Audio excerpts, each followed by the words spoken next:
Welcome to Jen's Daily Dish. Today we're going to be making a gingerbread house. You might be asking, oh, have you made lots of gingerbread houses before? Why no? In fact, I've never made a gingerbread house.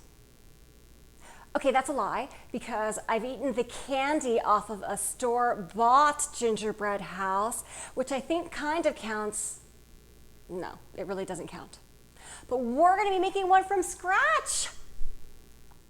And also because our house is made of gingerbread and sweets. Our house has sugar windows and icing sleet. That works. Yeah. This is what we will be making today. Yes, you'll need to make some sort of model or template, but you can also download one from the web. They have plenty of free templates for gingerbread houses, so you'll know what shapes to cut. It's basically just cutting cookies. Yes. The gingerbread that you make to build a gingerbread house is never as flavorful as a gingerbread cookie, and that's because, well, it's kind of not meant to be. It's really just for construction, but you can still eat it. Even better, add double the amount of cinnamon and ginger in it, and it will taste like a gingerbread cookie. Most of this is done over by the stove because we're going to melt the butter and the buttermilk and just incorporate everything into it. So we're going to do it by hand. Heat a large saucepan. Because I'm doing 1.5 times the recipe, I'm going to add in a little bit more of every ingredient. 9 tablespoons butter. 1¼ cups of buttermilk. Heat until this all is melted, and then we're going to remove it from the heat.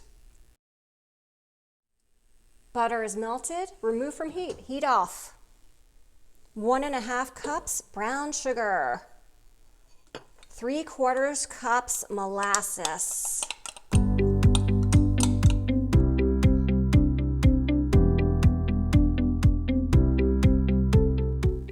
Beat in your egg. This is 1½ eggs. Yes, half.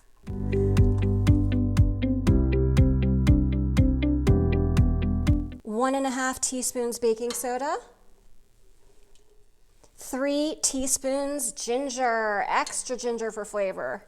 3 teaspoons cinnamon, smelling delicious already. 1 3/4 teaspoons salt.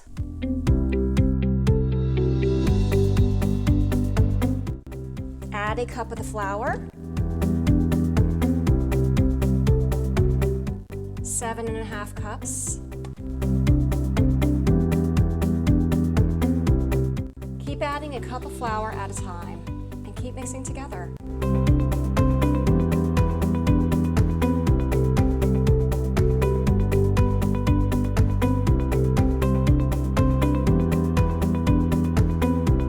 It is a nice warm dough at this point. I'm not kneading it, I am just incorporating it to get that last little bit of flour incorporated.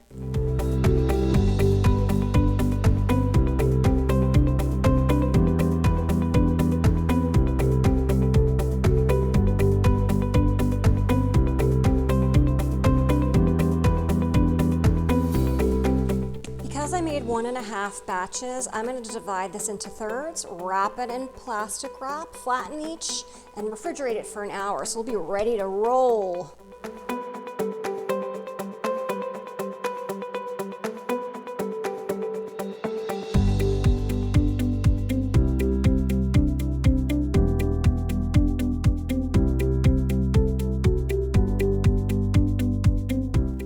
Into the refrigerator they go for an hour. It's going to make it much easier to roll out and to cut our pieces for the house.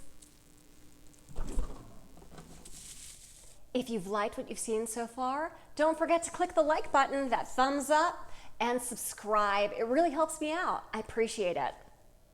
The dough has had enough time to cool off in the refrigerator. Good.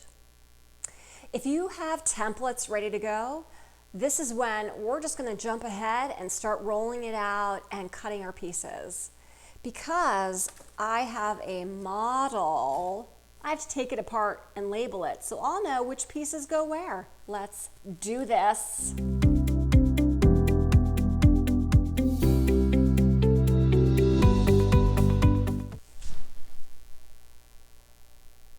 What? Yeah, I might be an overachiever, but have I said I've never made a gingerbread house before? Yeah, I did. I did in the beginning.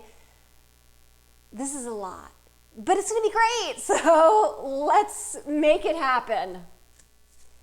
Preheat your oven to 350 degrees. If you have a convection oven, even better, because that will circulate the air and you'll be able to cook multiple cookie sheets at the same time.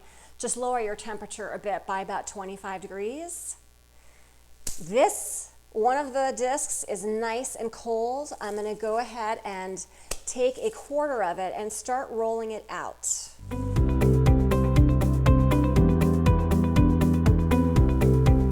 You want to roll it out until it's 1/8 of an inch thick, which I happen to have these guides, which I've never used before, but we're gonna give them a go.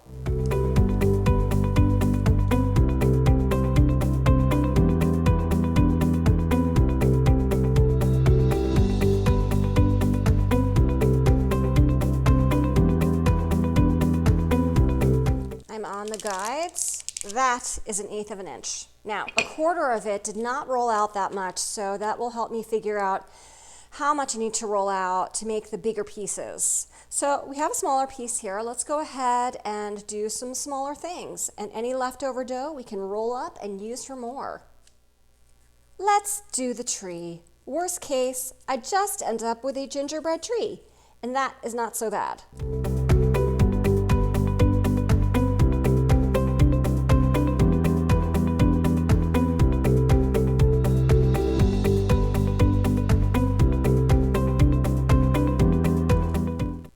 Have the first part of the tree.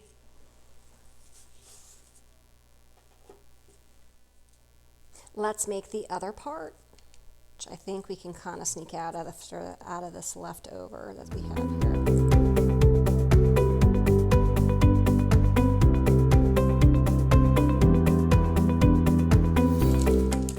Okay, we have our other part of the tree.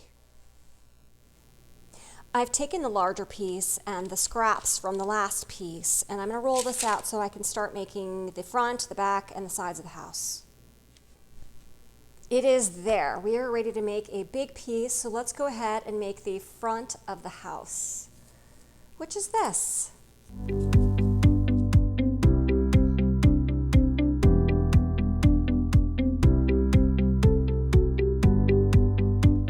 A biscuit cutter, if you have a small one, would work for this as well, instead of my free-form circle here. Okay, let's see if we can take this apart. Let's take the rose window out. All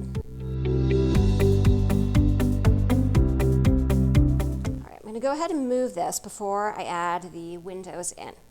So let's go ahead and move this.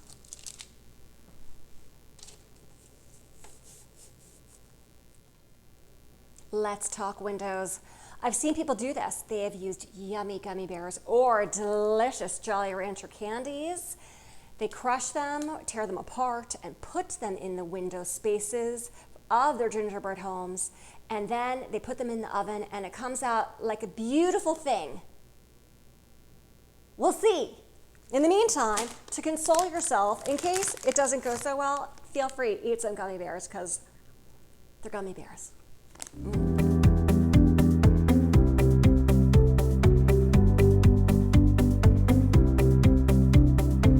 Smash your Jolly Ranchers.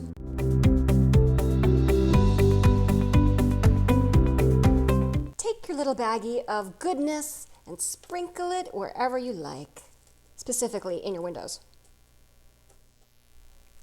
I have laid the cardboard templates on top of the pieces so that I don't forget which piece goes with which. I will take them off before they go in the oven, but at least I will have a reference point. All right, first one is ready for the oven. Bake until they are set and lightly browned around the edges, about 10 to 12 minutes.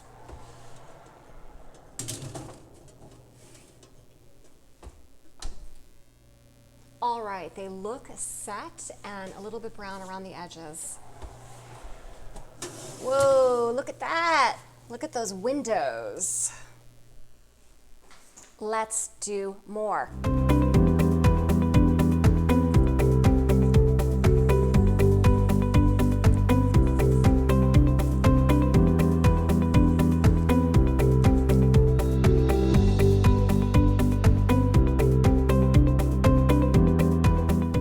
Okay, everything has cooled, and look at the windows. They look very pretty. You can see the light through them. And you'll see that the gummy bears did pretty much just as well as the Jolly Ranchers, which is fantastic. One thing I want to note, you'll see how thick this is. This got very thick. It puffed up in the oven, and not only that, it got smaller. It shrank. So I'm going to do some trimming. Because it is so thick, it is a little bit soft enough for me to cut, which is great, but I think it's still going to be strong enough to stand up. So let's get to the trimming part so that we can make the icing and then do the decorating and eating the candy and, oh yeah, putting the house together, that thing. These are the shutters. Let's start there. These are quite thick, so we're going to cut them down and saw through them just like you would a piece of wood. You see that? 2 thinner shutters.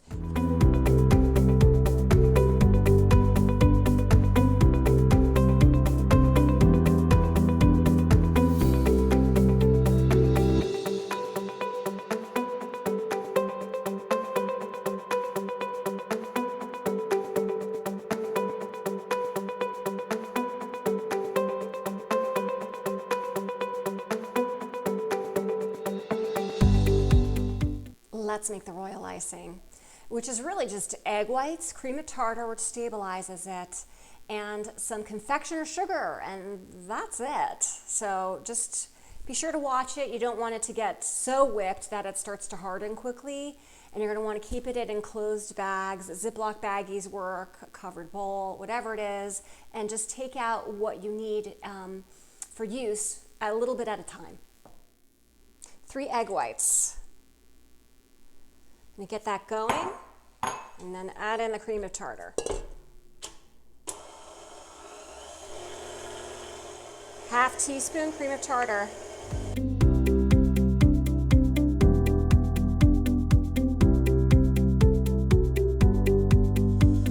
Once foamy, add in this confectioner's sugar a little bit at a time. 4 cups confectioner's sugar.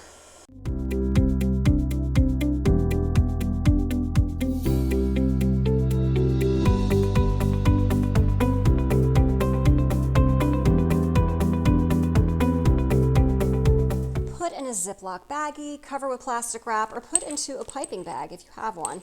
This is very, very stiff. Let's do the shutters. So take 2 pieces.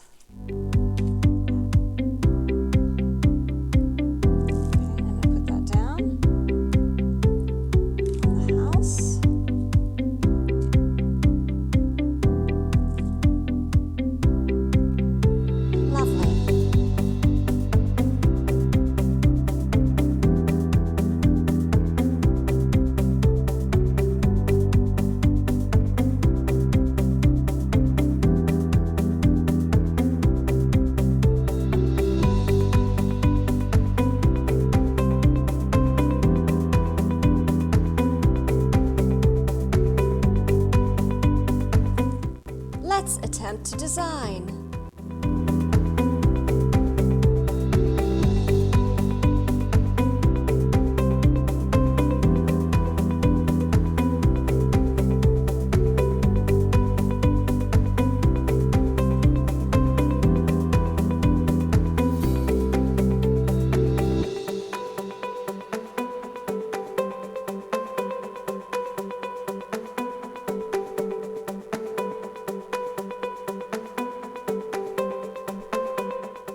Okay, I used the cardboard that was originally made for the model, which was supposed to be covered with things, and now I'm just kind of using it as a base. I have a Lazy Susan type plate, which has helped me to kind of rotate it around, and if I need to do any last minute decorating, it'll be great. You didn't see me put this together because I needed the cameraman's help. Hi. Anyway, yes, the cameraman helped me put this together. You definitely need more than 2 hands. It's tricky. You could try to do it and level it off. You'll notice that there is a piece of cardboard here with something that has some weight to it that is holding it in place because it takes 3 to 5 minutes or a little bit more for it to harden, the royal icing that is. So just take your time, slow and steady here. We've spent a lot of time trying to make this gingerbread house. Gosh darn it, we're gonna make it. Okay, it is roof time. The roofs are heavy. We're going to go ahead and put as much royal icing on here as we possibly can.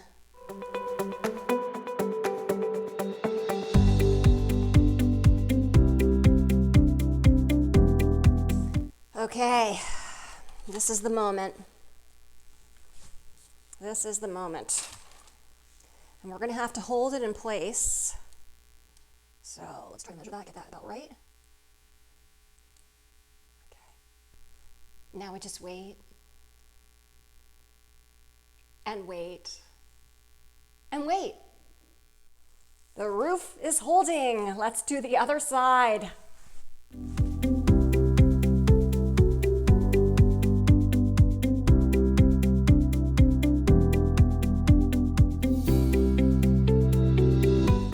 Waiting some more. You can do something fun for 3 minutes. You can have somebody feed you candy. I like that idea.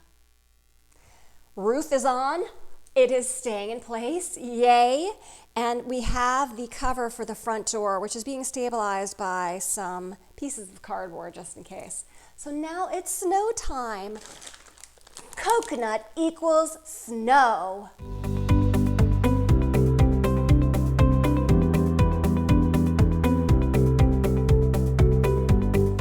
Snow on the rooftop.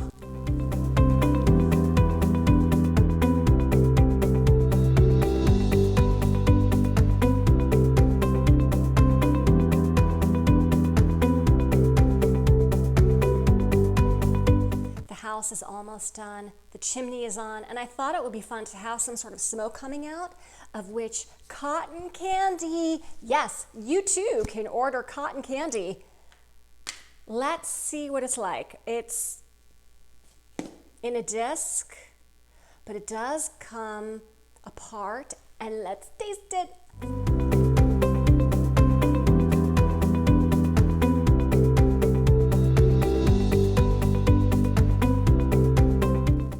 Light and fluffy and delicious fire. Let's put some snow on the ground.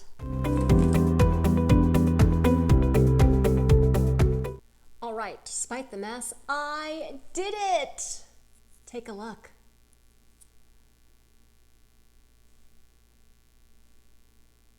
Ooh, ah.